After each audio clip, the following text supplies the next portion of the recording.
What's up, guys? It's Lord Both here with another video, and XDefiant might be dead. This comes to us from Insider Gaming. Ubisoft CEO insists XDefiant strategy is core amid plummeting financial performance. Ubisoft has held a company call to update shareholders on the first half performance of financial year 2024. This call was pitted with negativity, with the firm's leadership expressing a downturn in the portfolio that has led to drops as significant as 29% year on year. You heard that right. Ubisoft is down year on year in terms of its sales, nearly a third, which makes sense as to why they are considering going private, why they are considering doing anything really drastic when it comes to the financial makeup and the administration structure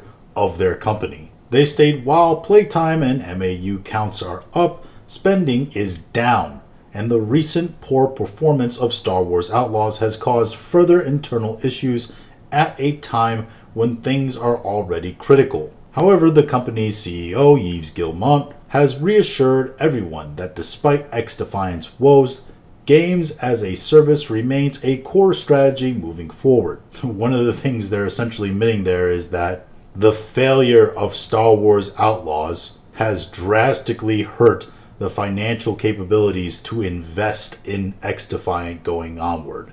That's what all that gobbledygook just said there means. XDefiant was released in May of 2024 as a live service first-person shooter, and it's due to kick off its third season of content in the coming months. Unfortunately for Ubisoft, the shooter has been plagued with issues since it dropped, and despite it being free and readily available, the player count has dwindled and gamers have lost interest.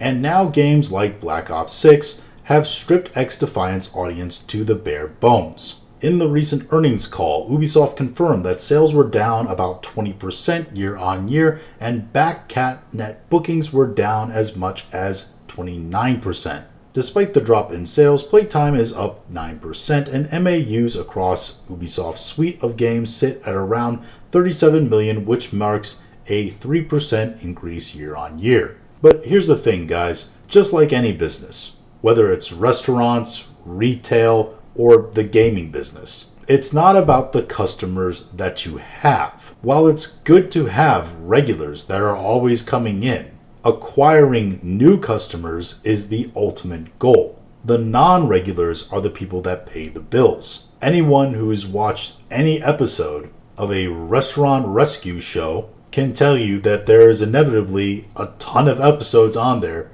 where the owners don't want to make changes to the restaurant because they're afraid of upsetting their regulars. And what does the person running the show always tell them? Whether it's Gordon Ramsay or John Taffer or somebody else, the regulars aren't the ones paying your bills because, quite honestly, there isn't enough of them. What you need to be worried about is getting new customers that will pay your bills. These people that are already in Ubisoft's system, especially the ones playing XDefiant, aren't the ones that are going to keep Ubisoft and XDefiant viable. It's the customers they don't have that they need to be worried about.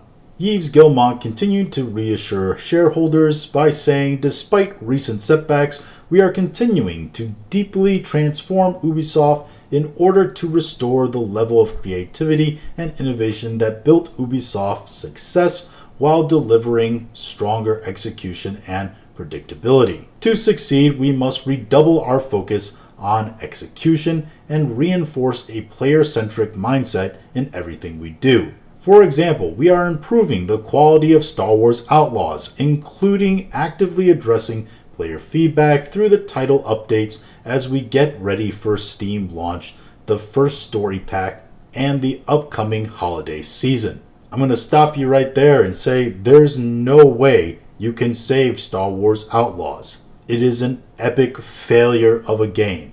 It will never be what Ubisoft wanted to be. It will never be Assassin's Creed Star Wars. It's just not going to happen. You bet on the wrong horse in terms of people that you hired to develop that game.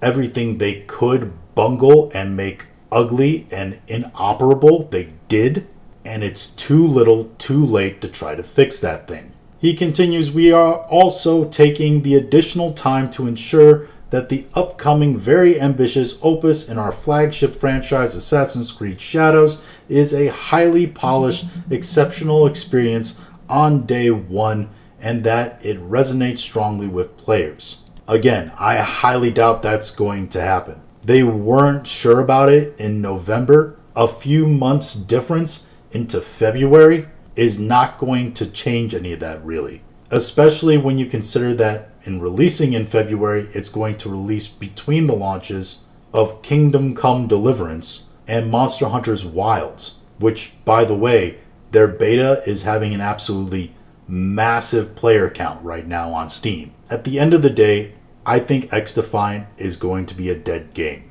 that has been produced by a company that is financially on its last leg. They did nothing to really set themselves apart from any other kind of first-person multiplayer shooter. Their marketing was, and I'm putting this very kindly, not the best. And Fortnite is about to drop another season, and they're going OG this season, which is typically their most popular kind of season. And you have Black Ops 6 that just dropped, which that thing is just, that is the nail in the coffin to this thing.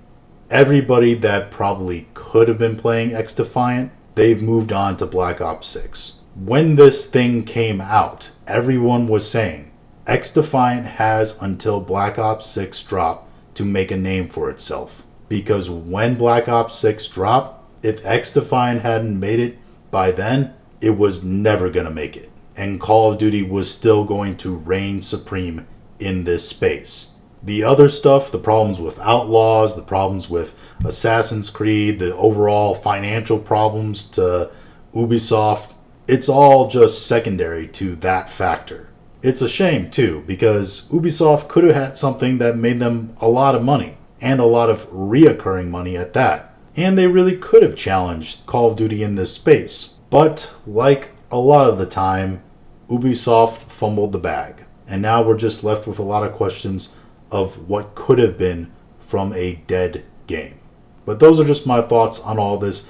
If you have your own thoughts, go ahead and leave them in the comments. If you liked this video, go ahead and like, share, and subscribe. If you didn't like this video, appreciate you watching all of it. And we'll talk to you again later.